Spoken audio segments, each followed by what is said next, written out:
और पश्चिम बंगाल में चुनावी रैलियों पदयात्राओं के शोर में स्वतंत्रता सेनानी नेताजी सुभाष चंद्र बोस की विरासत भी शामिल हो गई है। ऐसा करने में तृणमूल कांग्रेस और विपक्षी बीजेपी भी शामिल है। राज्य की मुख्यमंत्री और तृणमूल कांग्रेस की अध्यक्ष ममता बनर्जी ने केंद्र सरकार की उस पहल की आलोचना की है जिसके तहत केंद्रीय संस्कृति मंत्रालय आज नेताजी की 125वीं जयंती पर पराक्रम दिवस मना रहा है। देखिए इस पर हमारी एक रिपोर्ट।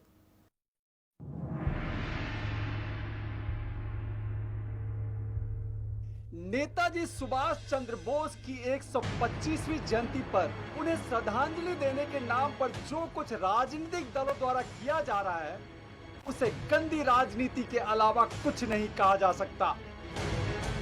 मोदी सरकार ने आज के दिन को पराक्रम दिवस के रूप में मनाने का फैसला किया तो भला ममता बनर्जी इस मामले में पीछे कैसे रह सकती थी, क्योंकि उन्हें लगता है कि नेताजी पर तो एकाधिकार पश्चिम बंगाल का होना चाहिए। भाइयों और बहनों, आज ही देश हम सबके प्रिय, हम सबके श्रद्धेय नेताजी सुभाष चंद्र बोस की 125वीं जन्म जयंती मना रहा है। देश ने अब तय किया है कि इस दिन की पहचान अब पराक्रम दिवस के रूप में होगी।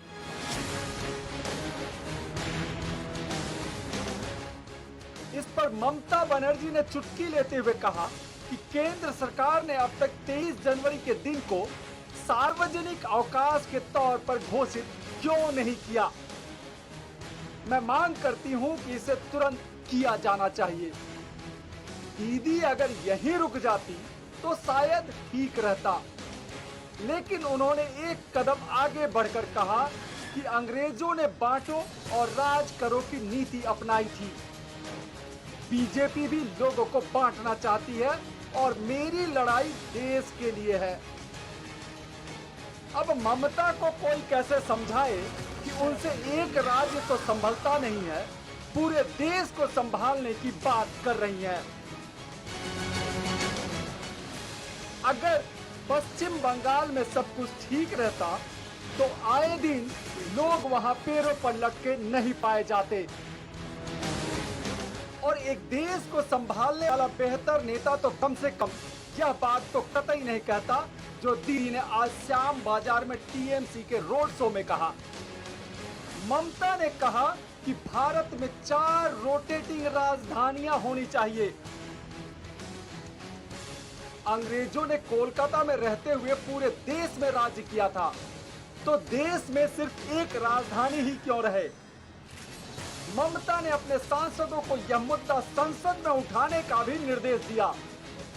वहीं ममता बनर्जी ने कहा कि दिल्ली में ज्यादातर लोग बाहर के रहने वाले हैं।